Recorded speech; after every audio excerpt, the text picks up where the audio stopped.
Welcome to the Bulldogs Coaches Show, featuring Howe Athletic Director and Head Coach Zack Hudson. The Coaches Show is brought to you by Joe Brown for Grayson County District Attorney. All right, Coach, last week a lightning delay shortened the game a little bit. Talk about how you get from the actual delay to ending the game and winding the clock and that being over. How'd that happen? You go into a delay. We talked about it before we were going in, and we check everything out. We got into another delay in the middle of it.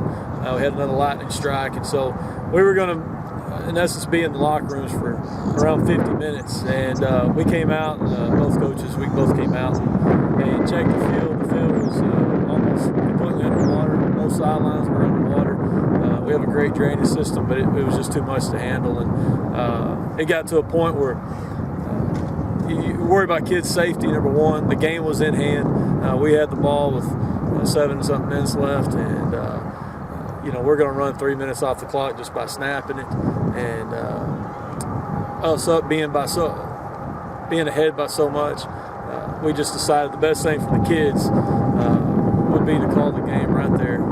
We ran the clock, so there would be no arguments. We played an entire game, but it was by both coaches. We agreed that for our teams that'd be the best thing. We were both healthy at the time. We didn't want a freak injury to happen due to the field conditions when the game was in hand. So I think it was a smart move by both coaches, and we all agreed. Superintendents agreed, and everything else.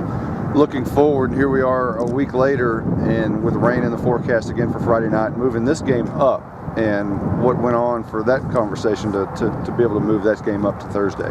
We spoke about it Monday morning, kind of left it at that.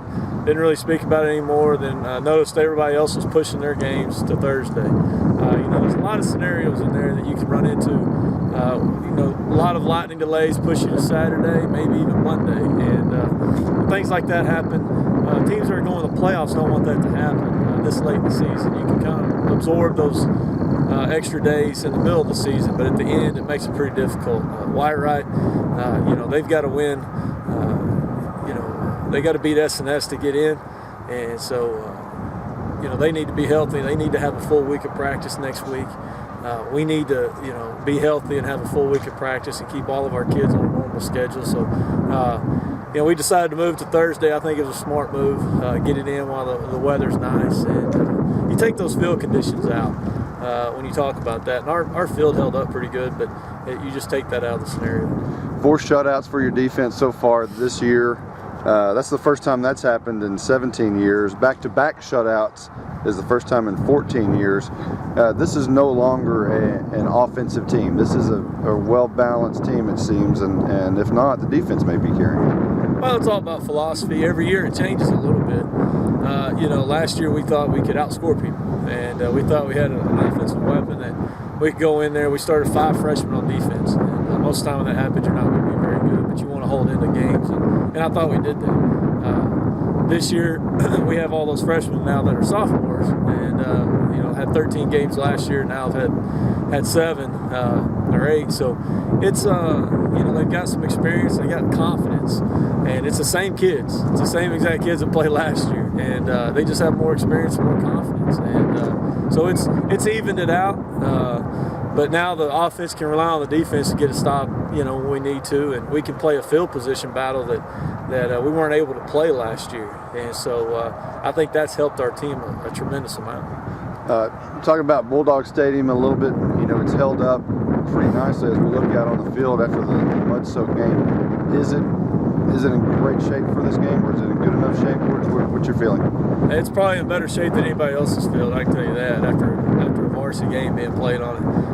We got upwards of 6 inches of rain, and it's tore up a little bit in the middle, but I've seen it tore up worse than this during regular season without a rain game. So it is fine for this time of year. It's actually, we greened it up a little bit. It's actually greener now. It's been a month, so it'll be fine. It'll hold up just fine. We've been working on it hard to make sure this field stays intact. And the kids playing here at Bulldog Stadium, you've won 4 straight home games, which hasn't happened in quite a while. Do the kids seem to be buying into maybe the new atmosphere here or something? It's a great atmosphere. You walk in the stadium and you can't even walk out of the locker room without running into 150 people. So it gives you that atmosphere. Everybody's kind of close, inside the stadium, so there's not a lot of places to go. So everybody's, you see everybody, and it is a neat thing. The kids enjoy it, and that's what it's about. It's about their experience. So they're having a great one. I've had numerous people ask me about ever turfing this field. Of course, we're seeing that going on in Bells and in Blue Ridge. Do you ever see a situation where this stadium is turfed? I'm sure it will be one day.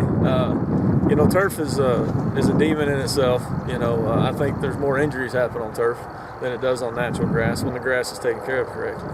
But it's it's easier to maintain, and you don't get to the mud bowls and stuff like that. But I'm sure it will be one day. I'll never push for it. I'll always push for practice fields to be turf, so you don't miss practices due to rain. But game fields, I'm kind of old school a little bit, and I want, it ought to be grass. That's what you play football on. So. We'll take a quick time out and let Grayson County District Attorney Joe Brown tell you about his campaign.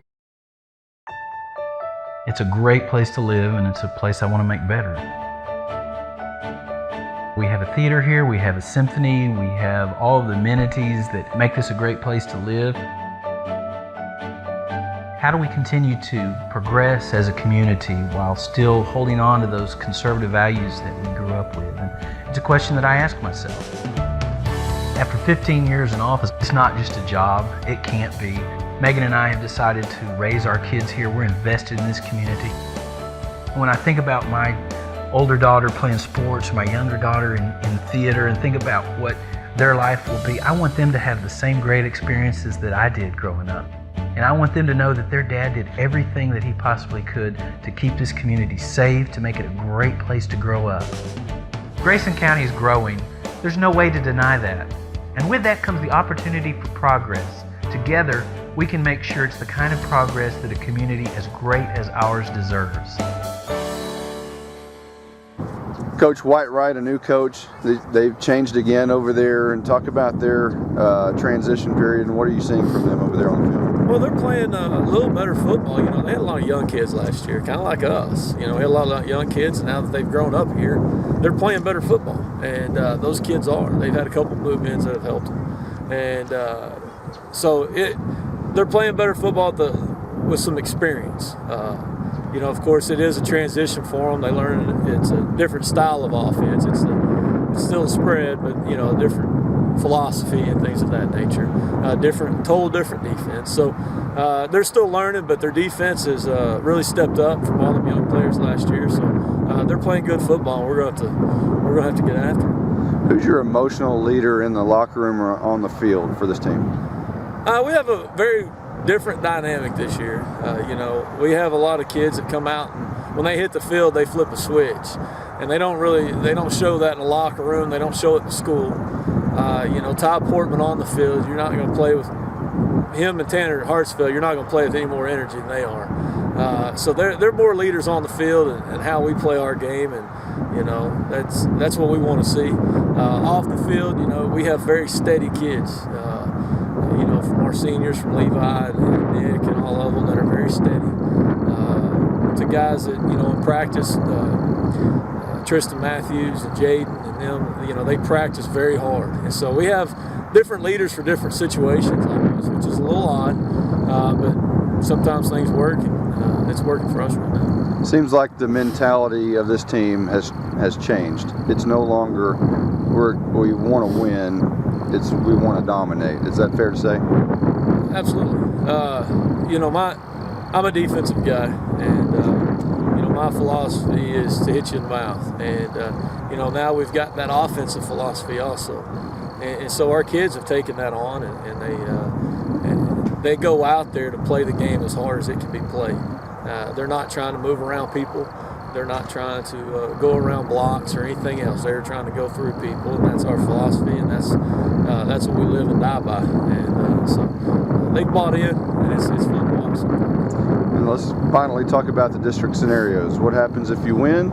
Are you the district champions? And talk about that. If we win, from what we see, we'd be the outright district champion. No matter what happens next week, we have us and Gunner have clinched the playoff spot. So, the other teams could end up in a three-way tie for third and fourth. It can be. There's a lot of different scenarios that can happen there. But we need to take care of our business. We take one week at a time. We don't look ahead. We haven't scouted Leonard or anything else. We got to take care of our guys, take care of our business. The rest takes care of itself. This has been the Bulldogs Coaches Show featuring Howe Athletic Director and Head Coach Zack Hudson. The Coaches Show is brought to you by Joe Brown for Grayson County District Attorney.